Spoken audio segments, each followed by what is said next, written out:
Welcome. Today we're going to be talking about a game called Alba. Now, I say it's a game. The publisher describes it as an open world adventure book where you're going to be playing a character that's maneuvering through a story. And as you're going through the story, you're going to be making a lot of choices. These choices that you make, those are going to affect what traits that your character has, if they get any perks, items that they gain, encounters that they might come across, different locations that they can visit.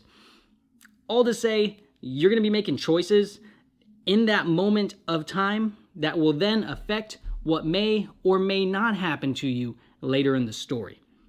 Now, as we're doing the playthrough, you're going to be seeing me fill out these character sheets right here. For me personally, character sheets kind of sound intimidating because my mind kind of goes to like full-blown Dungeons and Dragons type character sheets where you've got to build this crazy character from the get-go and have them ready before you even begin. Not the case in Alba, and that's what's kind of nice because you're going to be filling this out as you progress through the story.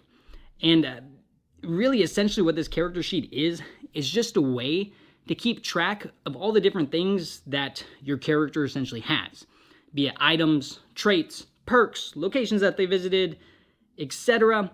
It's essentially a way to keep track of those so later in the story, you might have an option that says, hey, if your resolve is 3 or greater, you can do this option.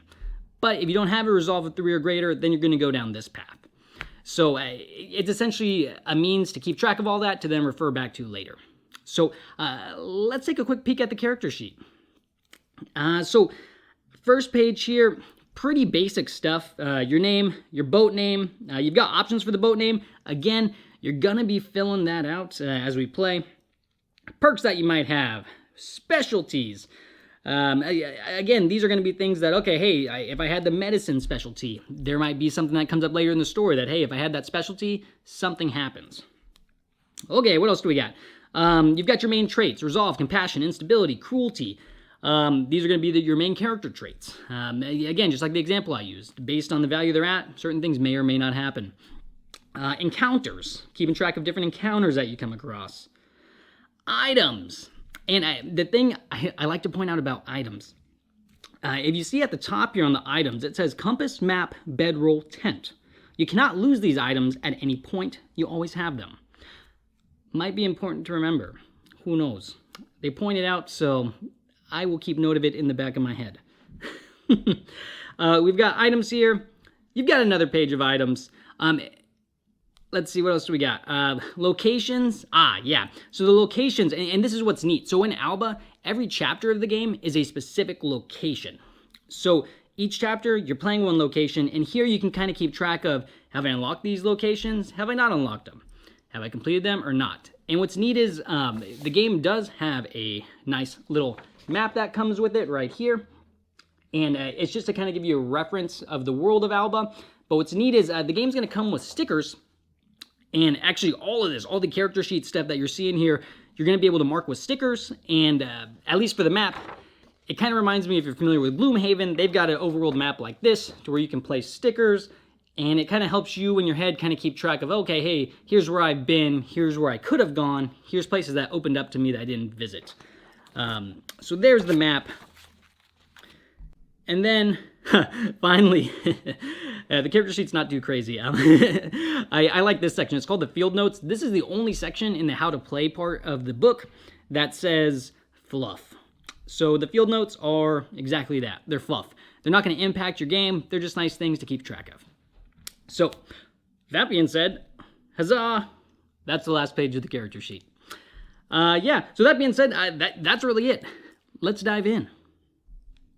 Okie dokie. Which one do I want? There we go. Alba, Chapter 1, The Voyage. Nice. Yeah, nice little picture right here. Oh, I should mention too, this is an alpha version of the book. So everything you see may or may not be final. Okay, what do we got? A nice picture of a ship. And Chapter 1, Section 0. Don't be afraid of the old world. Vola had told you back in the vault, it's where we're all from, after all. The boat gives a subtle groan as you furl the mainsail and finally ease up the pace you've been putting her through. The boards creak beneath your feet. a speeding bullet. The hull cuts through the waves on momentum alone. The motion reminds you of skinning a beast, a knife neatly parting flesh and bone. You take a moment to look to the horizon and smile as you bask in the reassuring sight of land. A long, gray strip sitting on top of the dark water. The wind picks up a little and whips your coat at your back. With it behind you, it feels like nature herself is encouraging you onwards safely to your destination. You crouch beneath the boom as it swings loose from the mast and signal to Victor at the tiller. Victor at the tiller. He nods silently and turns the boat in toward the coast. 24 days. For 24 days, the three of you have scanned the horizon, read sea charts, and done little else save for a fleeting game of cards by lamplight.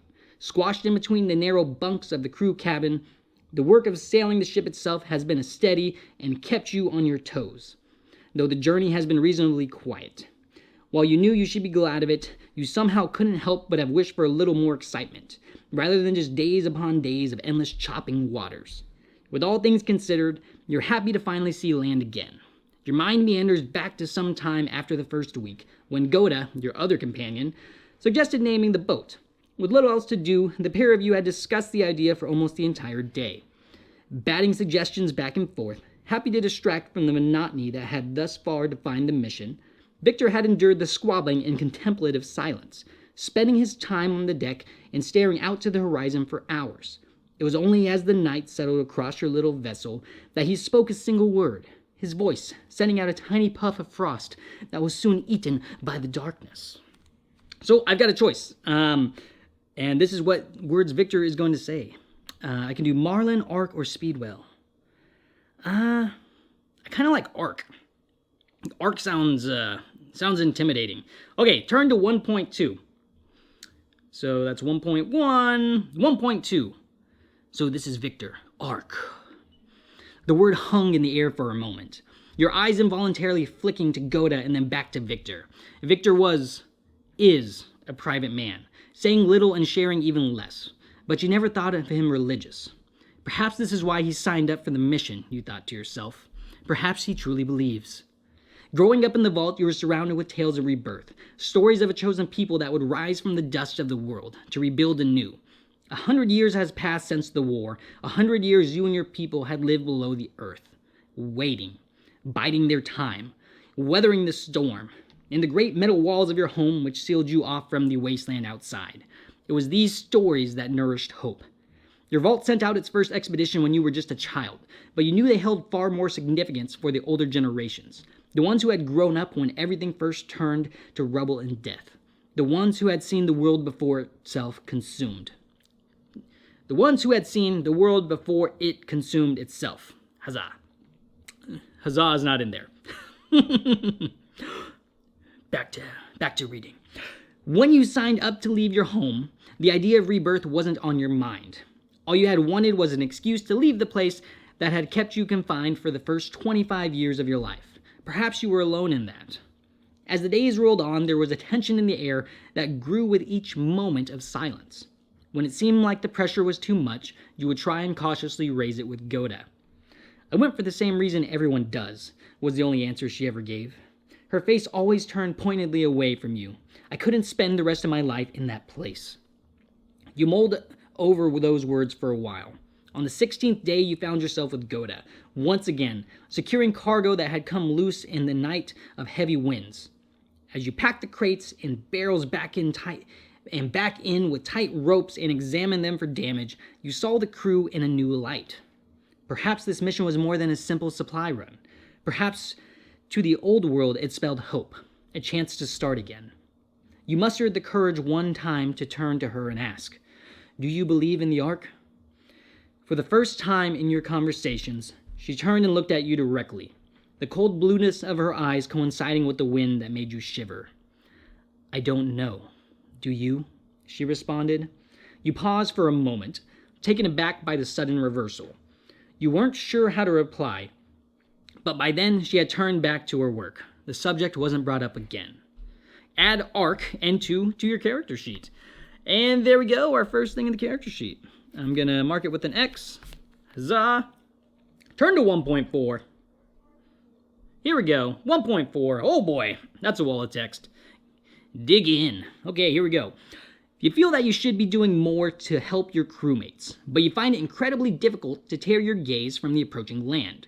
You're almost worried, foolish as it is, that if you turn away, you look around again to find it gone and replaced by yet some more stretches of dark, dull ocean. But it does not disappear, not even when your eyes are ripped away as Goda yells some choice words at you to stop being so lazy and help the two of them out. Your little ship stays her course and guides the three of you into the makeshift harbor, which is really no more than a few recycled crates bound together. You jolt to a sudden stop for the first time in weeks as the keel drives into the soft silt of the beach. You jump from the bow, barely able to contain your enthusiasm, into the icy waters. From the deck, Victor throws a bundle of rope and you begin securing the boat. The coldness of the sea shocks you for a moment, but it isn't enough to make you regret throwing yourself in. The land beneath your feet is firm and reassuring, and it helps you hone into the moment. You notice the softness of the wind, the sound of the waves lapping against the shore, the gentle warmth of the sun on your face. A barrage of sensations which all seem to have been absent in the last 24 days overwhelm you. It feels as though you're experiencing all of this for the first time. Your gaze breaks with a splash as Goda lands in the water beside you, spraying you with even more chilly water.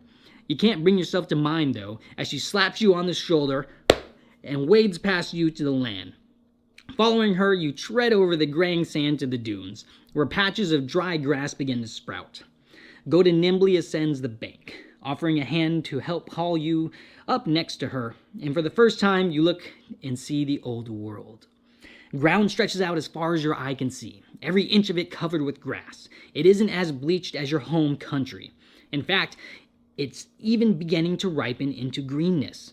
Tiny purple wildflowers are forcing their way out of the tough dirt, specks of brightness in the open land. Wispy white clouds hang in the sky overhead but are clearing to let pale sunlight brighten the scene around you. A breath catches in your throat. About a kilometer away, you catch a glimpse of a base. It sits oddly against the rest of the old world, almost intruding on all of this nature. There is no more than a handful of tents centered around a gently smoldering fire. In between them, you can see figures flitting around, busily engaging themselves with running their little camp. Look, there they are, Goda exclaims, elbowing you in her excitement. Oh, I'm gonna elbow myself. With such force that you almost lose your footing, and you end up arse first back on the beach. Not seeming to notice, she sticks her fingers in your mouth, ripping her gloves off. Oh, in her mouth, not your mouth. Yikes. Okay. Ripping her gloves off and letting them fall to the floor, and lets out a sharp, shrill whistle. The group in camp all pause and look towards you, cueing Goda to start waving wildly. A group of them appear to point and wave back and begin to cross the vast space to come and greet you. The two of you carefully make your way down the bank, trying to be sure the dirt will take your weight successfully.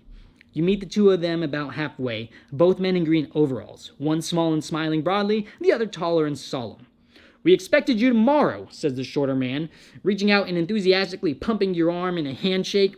His tall accomplice follows his suit, and you can't help but notice he has the tip of a finger missing. Did that happen before or after the old world, you wonder? "We made good time past Faro," Goda explains. "Strong headwind most of the way." "Just as well," the taller man mutters. "Expeditions past the camp have been delayed until we can start on permanent construction. We've been waiting on the tools since we arrived." "Aye. Well, that's not their fault, is it, Friss?" asks the smaller man with thinly veiled impatience. Friss merely sniffs in reply, and his companion opens his mouth to say something but is interrupted by a shout high on the bank. "If you don't mind," Victor calls, gesturing sarcastically in the direction of the boat. Goda rolls her eyes as she turns back to the welcoming party. "Do you have hands to spare?" "Of course," says the smaller man. "We'll send them over immediately." Time seems to go by quickly then, and within an hour the ship is unloaded. The supplies lay in a pile at the center of the camp while Victor and the tall man take stock. A few excited settlers mill around the area, eager of an eyeful of the bounty sent from home. You sit with Goda on the edge of the crate, the two of you taking in the sights, allowing yourselves a moment to appreciate the old world. The short man comes over and joins you, oblivious to your moment of quiet. Didn't get a chance to properly introduce myself earlier, he says, the smile not having left his face yet. I'm Jan. It's nice to meet you, Jan, you say. After nearly a month stuck with the same two people, it's nice to meet anyone. So, I read that you aren't scheduled to return with these two, Jan remarks, gesturing to your colleagues. We didn't request another body in the last comms relay, so why are you staying here? And what do we have? I can say not many are qualified to install these. I was desperate to live in the old world. I suppose to get me out of the way, there were complaints. Interesting. Not many are qualified to install these is kind of cocky. I was desperate to live in the old world. That seems like a more true answer to my character. I was desperate to live in the old world. Turn to 1.6. Oh, there's another option. I requested myself. It was the only way to further my studies. That one's good too. I like 1.6. 1.5. 1.6. With stunned silence, Jan turns to face you directly. His eyes dart to your face, then across your body. Ooh, maybe I shouldn't have said that. As you shift your weight and cross your arms, you move deliberately, suddenly aware of his careful gaze, inspecting every aspect of your behavior. Interesting. When he speaks, the curiosity in his words is palpable, though the excitement is definitely laced with fear. You want to live here? You nod enthusiastically. That's awesome. Ever since you heard the first call to adventure when the vault was trying to find new explorers, you knew where you wanted to go. Somewhere new, somewhere exciting, somewhere outside of the bland monotony of the vault.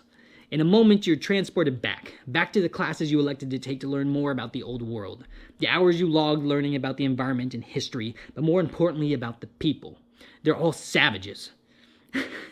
Nice. Perhaps a dozen times you heard those words stated as fact. Your teacher was harsh, fierce man who'd been on expeditions before. He made his opinion of the old world very clear. It wasn't something to be trusted. It was to be held at arm's length and feared. And for a while you had agreed with him, curious to start your mission but worried about what it might bring. But then you started doing your own studies. Fascination with the old world had swept you up like a rainstorm. Suddenly, you were spending every moment you had reading everything you could find. It seemed like your tutor was wrong. A lot of the people who had been encountered weren't really savages. They were humans, surviving in a harsh climate. You wanted to go out there and help them. You wanted to start taking a step in the right direction. And the only way to do it was to put down the roots here yourself. Very nice. Add Old World Language, S.2, to your character sheet. And that is under Specialties. Old World Language. Huzzah. Turn to 1.9. 1.7, 1.8. Don't read those. Okay, 1.9. Yeah. Okay. Sleep doesn't come easily that night. It's odd to be on terra firma for the first time in nearly a month. The ground beneath you feels wrong without the gentle sway of the ocean to rock you to sleep. You remember what Vola told you, to trust in yourself. Vola was in her 80s and had taken a shine to you in the vault as a child. 80s? Wow. You spent a lot of time around her, listening to her stories and songs. You wish she were here right now to believe in you when you couldn't. The next day you wake early. Stepping out from your tent, you are met with a biting coldness that stings your face. At least it helps to wake you up. You pull your jacket tight, placing your boot onto an untouched carpet of frost that sparkles in the early morning sun, and you're quietly reminded just how beautiful this place really is. The only other company out here for you is the center of the camp, where a young woman is crouched in a fire pit. Or at the fire pit, not in the fire pit. Important difference. At the fire pit. Her hands tremble and quake as she struggles to light the pile of tinder and sticks collected there. She doesn't bother looking at you, either too engrossed in her work or simply not interested. With your hands tucked into your armpits, you wander out in search of something to do, and find yourself drawn to the only source of noise at the edge of the camp, where the mess tent stands. As you approach, you hear the busy clatter of breakfast preparations. The smell of cooked food drifts on the breeze, and you breathe in deep. The cold biting at your nose, you exhale. And a cloud of steam billows from you in two thick streams, reminding you of the stories of fire-breathing dragons that you read as a child. Nice. You stand still for a moment, and from the edge of the camp, you look out to the old world. Beyond your position stretches a vast open plain of small hills and tall grass. The grasslands sway gently in the wind. Under the rising sun, the frost on every blade shines orange and yellow. As you stare out to the horizon, the land before you rises and falls like the ocean. The earth reverberates gently with the thawing touch of the new day. Behind you a bell rings. Cling, ling, ling, ling, ling. Not fast and anxious like a firearm, it rings in a slow, deliberate chimes that echo throughout the camp. Let me redo that. Gling, gling, gling, gling.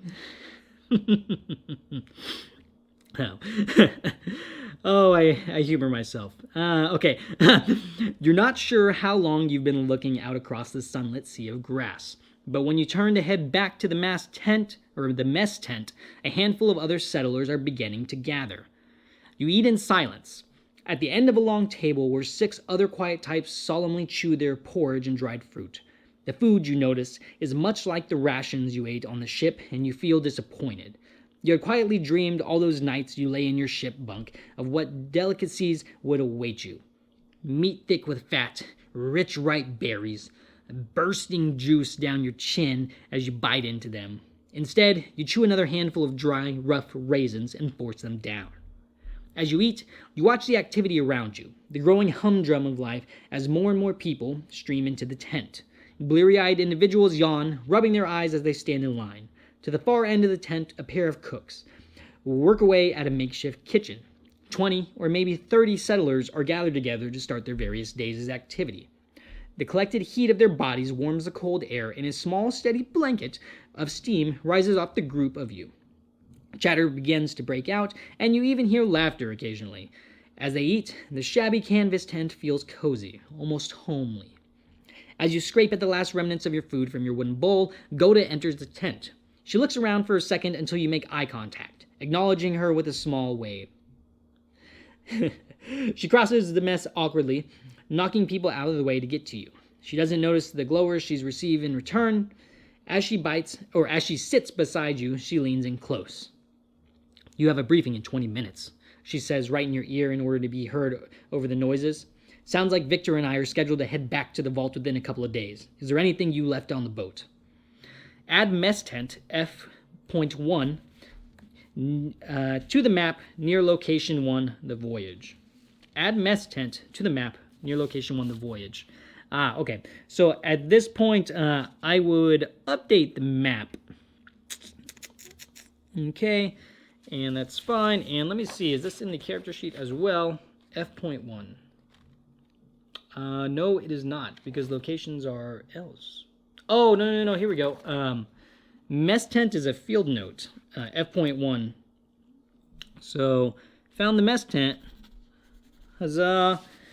And then near location 1, the voyage. I see the ship, library, bridge. And yeah, very good. Okay, so is there anything I left in the boat? My chemistry set, that's an option. That seems, that almost seems in line with my yearning of knowledge. The first aid kit, that's probably good to be good in medicine. My flint and steel, my gun. I feel like medicine's going to really help us. So let's do first aid kit. Turn to 1.11. She lifts the hem of her heavy coat to her chest, revealing a utility belt and first aid kit around her waist. Reaching back, she unclips it, then lifts it from her hips, fastening the two ends together again, and like a metal drapes it around your neck. For a tender moment, her hands linger at your neck, and the pair of you resemble a couple dancing slowly in the sterile, awkward dances you went to as a teenager. Very nice. You look into her eyes and say nothing. She looks back and smiles, sliding her hands away from around your neck. You look like a proper doctor now, she says with a grin. I'm pretty sure doctors look a bit better than this. You laugh and gesture to yourself. Next supply run, I'll bring you a white coat, eh? Help seal the deal. You smile as she leaves and try to ignore the fact that she'll be gone in a couple days. Man, what a shame. I hope Goda comes back later in the story. Yeah, it's really sweet. Add medicine, S.6 to your character sheet.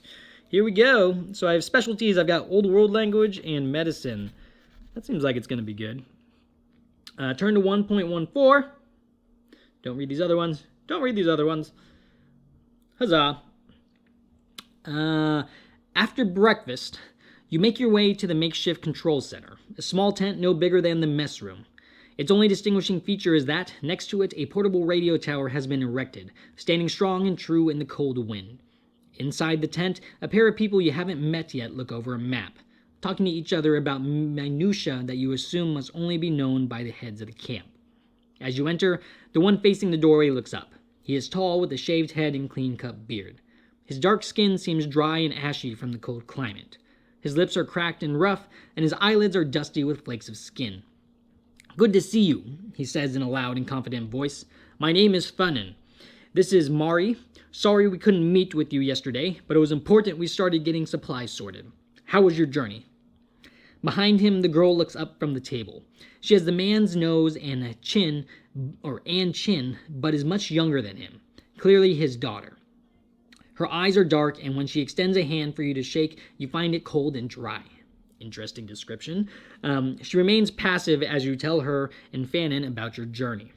Fannin listens intently, nodding every now and then and occasionally interjecting with a question. After a moment, he beckons you to the table where a hand-drawn map is laid out, pinned at the corners with small silver tacks. Around the map, a host of cartography tools lie in wait, muddled with pre-war photographs, which appear to have been studied and marked on their map. Oh, I bet they're... Actually, you know what? I bet they are talking about this map right here, because the little... What do you call it? Cartography? I'm not sure. Just tell the elevations. Okay.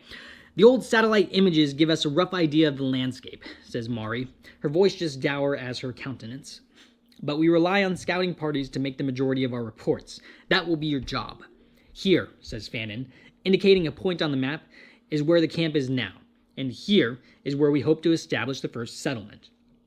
As he speaks, he draws his finger slowly across the map, moving the tip with the contours, that's the word, and geography of the land. It skims across fields, between hills and over streams to an open patch of land a few kilometers from where the three of you currently stand. He stabs his finger down once again as if to drive the point home. Huzzah! We're very excited about this project. You're very excited, murders Mari.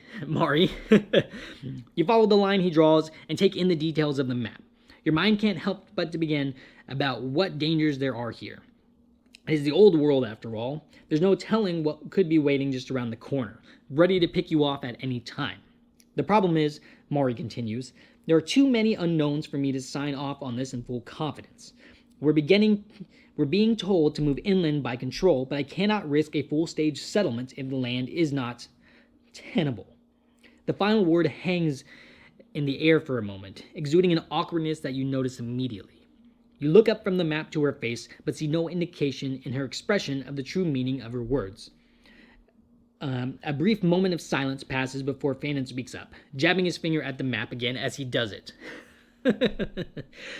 2 weeks ago, we sent a party out here to investigate a pre-war site we think may still be standing. They didn't have much to report back, but we want a follow-up. He points towards an area on the map which is mostly blank. You take a moment to run your eyes across the map again, and this time you notice that as it moves further from the coast, it becomes sparser. The details of the land have been filled in to seem to fade from reality to blank paper. And beyond the boundaries of the map, nothing at all exists. No markings. Simply an unknown blend of mystery and historical conjecture. Nothing real. Nothing tenable. But more pressingly than that, interrupts Mari, is a survivors' settlement. Suspected settlement, Fannin interjects, looking at you as if he's worried her words will scare you off. Yes, suspected settlement. She indicates a blank section of the map where along the coastline, where the vague outlines of the shore have been sketched out as disjointed fragments resembling cracks in the earth. Some join together into long, unbroken lines. Some are fractured and disparate, floating disconnected from anything else. On one side of the endless sea stretches across the map from the table and far off into the distance. Beyond the barrier of these lines lies an endless sea stretches... skipped a line. Beyond the barrier of these lines lies a total unknown. We've had mixed reports of survivors gathering in this area. We suspect a fishing village, perhaps even some trade, but we can't confirm anything. I refuse to send this expedition anywhere near those savages until we know they're no threat, says Mari. Her tone is calm and measured. Ooh, I was more stern. That's okay. Her language does not seem hateful or even fearful, but she speaks as if every word is an objective fact. We have some time before camp is ready to move, says Fannin. We're sending you out tomorrow morning. We expect you back within a week with your findings. Oh, and one more thing. He reaches over and attaches something to the front of your coat. It's a badge, one you recognize. The official sigil of the vault, marking you as an explorer for them. And with those words, he sealed your fate. Oh.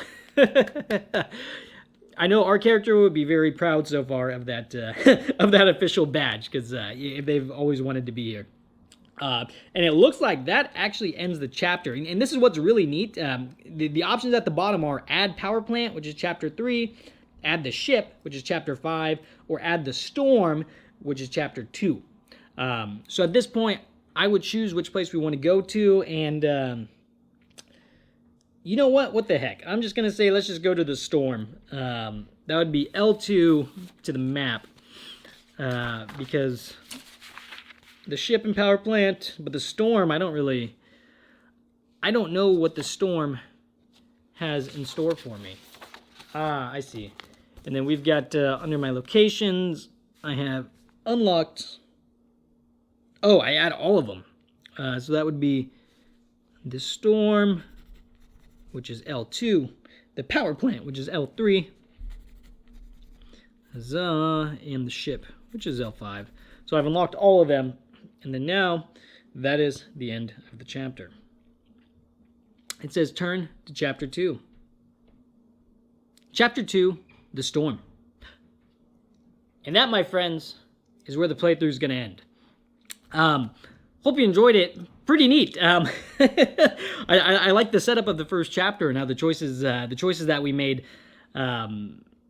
pretty smoothly kind of changed how people reacted to you and how things flowed. So anyways, hope you enjoyed that. This is my overview of Alba. If you like other stuff like this, I've got other content like this. There's a game called Spire's End that I did a similar playthrough of. It's a choose-your-own-adventure type game with a bunch of cards. A little bit different. But anyways, that was Alba, Chapter 1. Hope you enjoyed it. Until next time, so long, farewell.